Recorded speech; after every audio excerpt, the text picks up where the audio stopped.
মাথা উঁচু।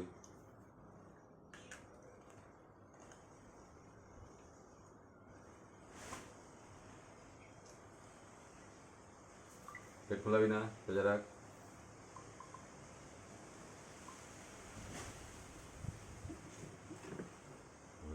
পেট সোজা রাখো। শুধু পেটের ছবি তুলবো বড় করে, বড় করে দেখবো কোথায় খাবারটা গেছে।